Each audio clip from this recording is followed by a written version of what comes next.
Years ago, I saw Glenn Close who I think is a marvelous film actor. I saw her doing Sunset Boulevard.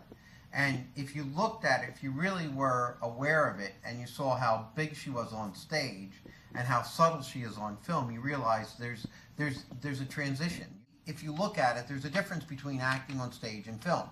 And most people that are teaching film acting are teaching you a stage process of breaking down characters, understanding the characterization, where you're going, goals and objectives. And they're saying this is acting. Yes, it is acting, but it's stage acting. It has nothing to do with film. On film, one is you're not going to have any rehearsal. You arrive on the set, you're working with Tom Cruise, you're not going to go over to Tom Cruise's house and rehearse with him before you shoot. You arrive on the set, Tom Cruise comes on the set, they give him his blocking, they give you your blocking, they tell you where you want to be with Tom, they get ready, they shoot it. Then after they get done shooting everything with him, then they shoot you. That's how it works. So the rehearsals happen while you're shooting. On stage, it might take a month for the rehearsals, which gives you the opportunity to develop the character and do what you have to do. I saw Charlton Heston years ago, who did Ben-Hur and was a big actor and a marvelous person.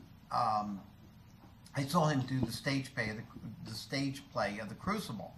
And what's fascinating is that he was surrounded by really good stage actors, and Charlton Heston is basically a film actor.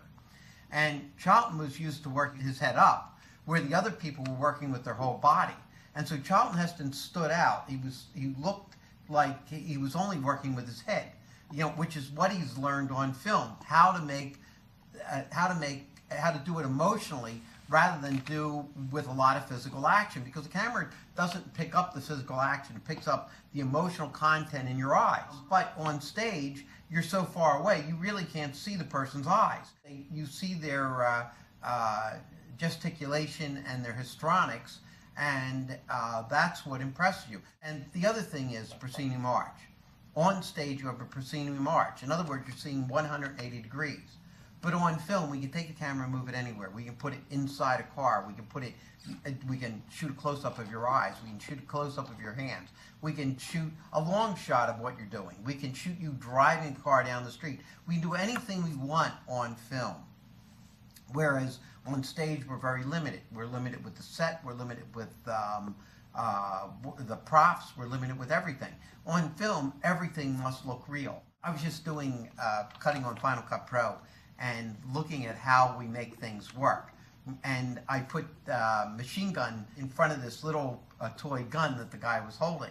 And when you look at it, it looks like he's shooting an actual machine gun. You put the sound effects and you put the little flash of the light, and it looks like he's shooting a machine gun. That's what's so great about film. They figured out how to make it look like it's real.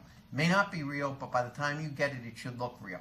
That's one of the big differences between stage and film, is the reality, the proscenium arch, the rehearsal time, the character development.